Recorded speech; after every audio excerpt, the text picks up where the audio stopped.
Assalamualaikum warahmatullahi wabarakatuh. Waalaikumsalam warahmatullahi wabarakatuh. Alhamdulillahilladzi hadana li hadza wa ma kunna linahtadiya laula an hadana Allah. Asyhadu an la ilaha illallah wa asyhadu anna Muhammadan abduhu wa rasuluh. La nabiyya ba'da amma ba'du. Pucuk dicinta ulama pun tiba, bertemu dalam saat berbahagia. Laksana asam di gunung, garam di lautan, bertemu dalam kuali. Tiada kata yang paling indah dan 1000 mutiara yang paling berbobot, yang penuh makna-makna pujian hanyalah selintir kalimat yang tersirat dan tersurat di awal surat Al-Fatihah, yakni Bismillahirrahmanirrahim. Sholawat beserta salam semoga tetap tercurah dan dilimpahkan kepada paduka alam yang telah berhasil membedakan antara air dan bir, antara Fanta dan ganja, antara whisky dan air kopi, antara alkohol dan teh botol, yakni Habibana wa Nabiyana Muhammad sallallahu alaihi wasallam. Dewan Hakim yang kami hormati, hadirin yang kami banggakan, Profesor Muhammad Asim Kamali, ahli hukum Islam dari International Islamic University Malaysia, dalam bukunya The Middle Path of Moderation in Islam, Oxford University Press, Juni 2015, menuturkan bahwa moderasi adalah aspek penting tetapi cenderung diabaikan dari ajaran Islam yang memiliki konsekuensi luas di hampir semua bidang. Yang berkaitan dengan Islam, kesamaan nilai moderasi pula, yang kiranya menjadi energi pendorong terjadinya pertemuan bersejarah antara dua tokoh agama besar dunia, Paus Fransiskus dengan Imam Besar Al-Azhar Syekh Ahmad Al-Thayyib pada tanggal 4 Februari 2019 di Abu Dhabi, Uni Emirat Arab. Pertemuan tersebut menghasilkan dokumen persaudaraan kemanusiaan yang diantara pesan utamanya menegaskan bahwa musuh bersama kita saat ini sesungguhnya adalah ekstremisme akut, hasrat saling memusnahkan, perang, intoleransi, serta rasa benci antara sesama umat manusia, yang semuanya mengatasnamakan agama. Salah satu esensi kehadiran agama untuk menjaga martabat manusia sebagai makhluk mulia ciptaan Tuhan, termasuk menjaga untuk tidak menghilangkan nyawanya. Khusus dalam konteks Indonesia, moderasi beragama dijadikan sebagai strategi kebudayaan kita. Dalam merawat keindonesiaan, pilihan pada moderasi dengan menolak ekstremisme dan liberalisme dalam beragama. Dengan cara inilah hadirin masing-masing umat beragama dapat memperlakukan orang lain secara terhormat, menerima perbedaan, serta hidup bersama dalam damai dan harmoni. Oleh karena itu hadirin, timbul pertanyaan, bagaimanakah sikap moderasi beragama yang diajarkan oleh Islam? Untuk itu hadirin, Kami berdiri di sini bertiga menjadi satu. Anda di sana, kami yang maju membawa gagasan baru. Ajaran Islam kami seru dengan membawa sarahan Al-Quran yang berjudul moderasi beragama dalam pembangunan implementasi. sebagaimana firman Allah Subhanahu wa taala dalam surah Al-Baqarah potongan ayat 143 sebagai berikut. A'udzu billahi minasyaitonir rajim. Allah. Bismillahirrahmanirrahim.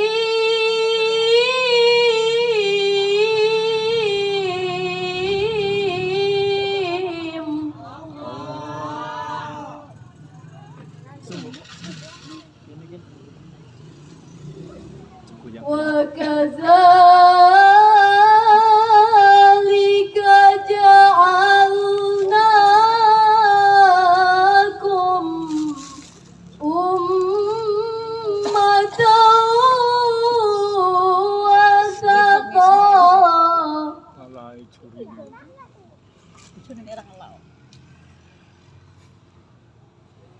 litakunu syuhada'a 'alan nasi wa yakuna rasulu 'alaikum syahida.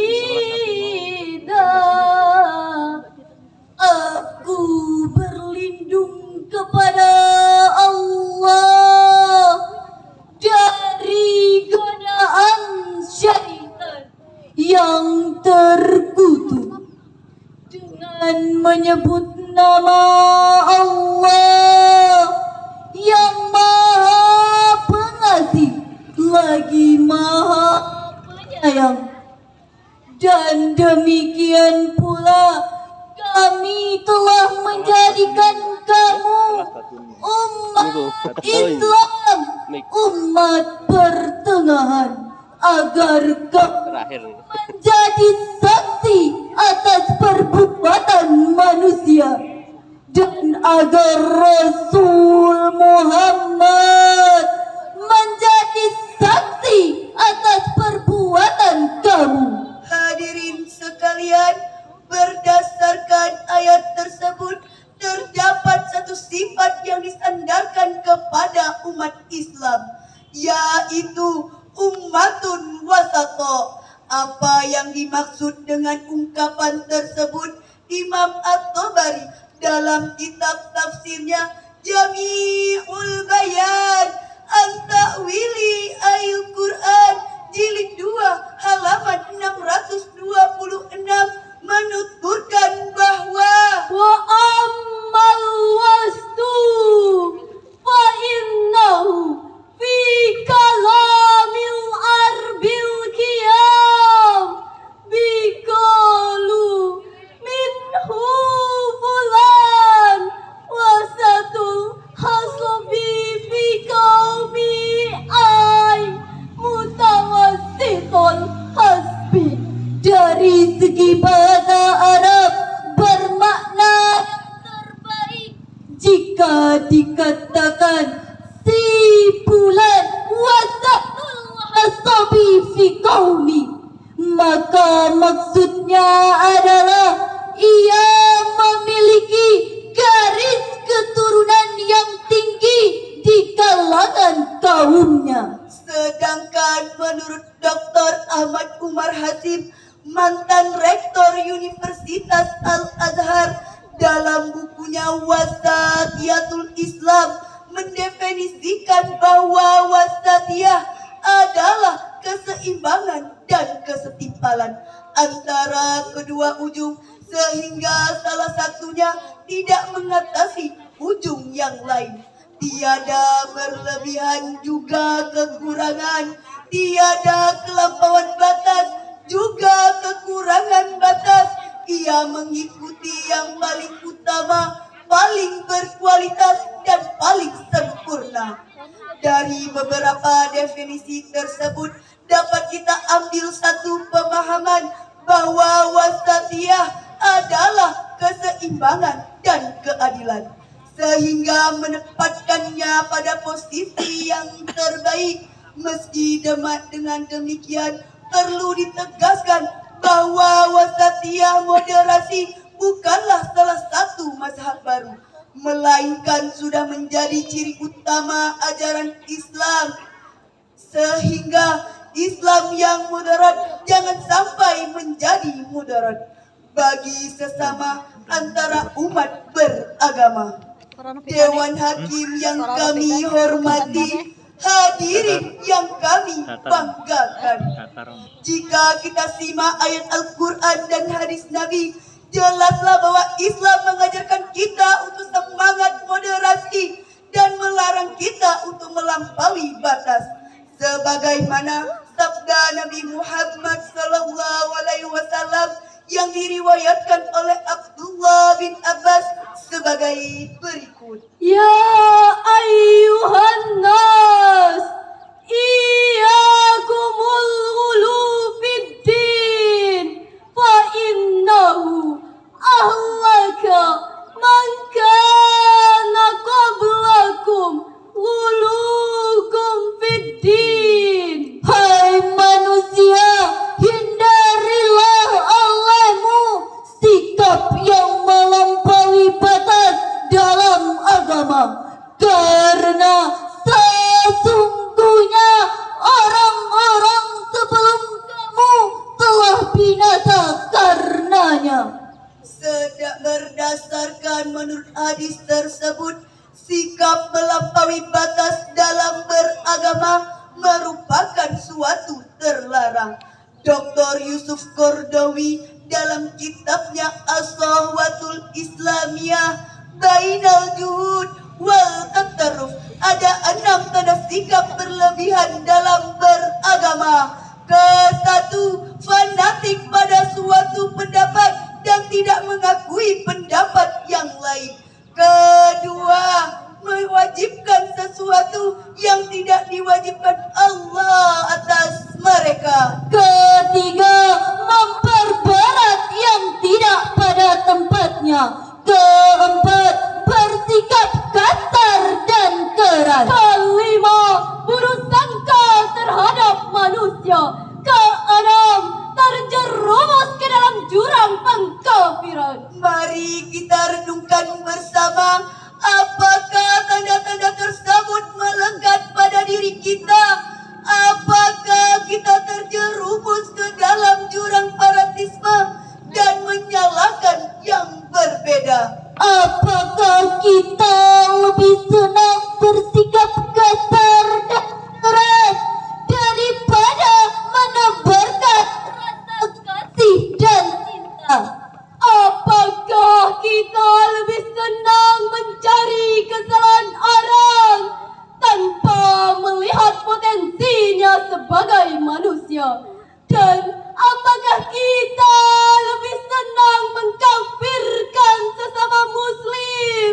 Padahal ulama-ulama dahulu justru mengislamkan orang kafir. Sesungguhnya risalah Islam yang dibawakan oleh Nabi Muhammad SAW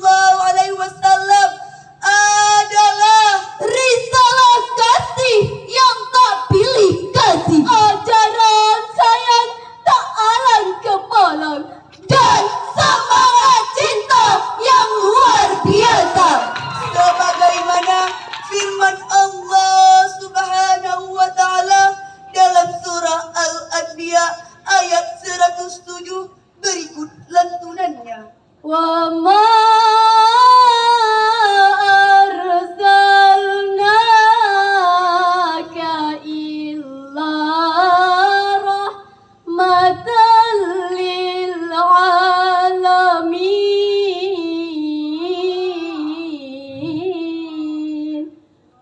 Sadaqallahul azim.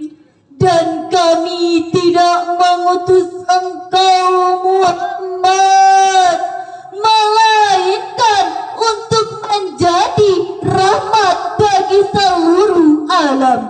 Maha benar Allah dengan segala firman-Nya. Dewan Hakim yang kami hormati, hadirin yang kami banggakan. Buya Hamka dalam tafsir Al-Azhar menjelaskan bentuk rahmat yang dibawakan oleh Nabi Muhammad adalah keseimbangan ajaran Islam antara jasmani dan rohani, bukan membuat jasmani menderita demi kesenangan rohani, ataupun sebaliknya, tidak memperdulikan kesucian rohani demi kesenangan jasmani. Dengan kata lain, Rahmatan lil alamin adalah Islam yang moderat di tengah keseimbangan antara kehidupan rohani dan duniawi. Lantas bagaimana cara menerapkan Islam yang moderat? Muhammad Quraisyihab dalam bukunya Wasatiyah Wawasan Moderasi Beragama Jakarta Lentera Hati 2019 memberikan langkah-langkah sebagai berikut. Ke-1, dengan meningkatkan pengetahuan dan pemahaman yang benar seputar ajaran Islam. Ibaratnya kita dapat mengatakan bahwa kita berada di posisi tengah jika kita tidak memperhatikan hal-hal di sisi kanan dan kiri. Kedua, dengan pengendalian emosi. Tanpa pengendalian emosi yang tepat, amarah kita akan mudah tersulut dan menebarkan teror dan rasa takut. Dan ketiga, dengan kewaspadaan dan kehati-hatian. Kehati-hatian penting untuk ditanamkan, sebab godaan setan mengajak manusia untuk semangat moderasi dan melarang kita untuk melampaui batas. Sehingga Waspadalah, waspadalah, waspadalah. saudara, Seiman, sekeyakinan, sebangsa, satu cita, satu asa. dari uraian tersebut dapat kita simpulkan bahwa semangat moderasi merupakan hal penting Di tengah suasana genting dan menjadi strategi kebudayaan kita dalam merawat keindonesiaan. sehingga moderasi beragama dijadikan jalan terbaik untuk menyeimbangkan, meneguhkan, menyebarkan Islam yang Rahmatan lil alamin bagi sesama dan antara umat beragama. sebagai penutup, mari kita hiasi dan kita sikapi keberagamaan di Indonesia dengan indah dan bijaksana, dengan lebih mementingkan introspeksi, Bukan imprestasi, mengedepankan toleransi, bukan arogansi, serta tetap mawas diri. bukan jaga gengsi. Akhir kata, Tak ada gading yang tak retak, retaknya itulah yang jadi hiasan. Tak ada lautan yang tak bergelombang, gelombangnya itulah yang jadi panutan. tak ada manusia yang tak luput dari kesalahan dan kehilapan. Kesalahan dan kehilafan itulah mohon dimaafkan. Wassalamualaikum warahmatullahi wabarakatuh. Waalaikumsalam warahmatullahi wabarakatuh. Tepuk tangan yang yang meriah buat undian nomor 6. Di awal tadi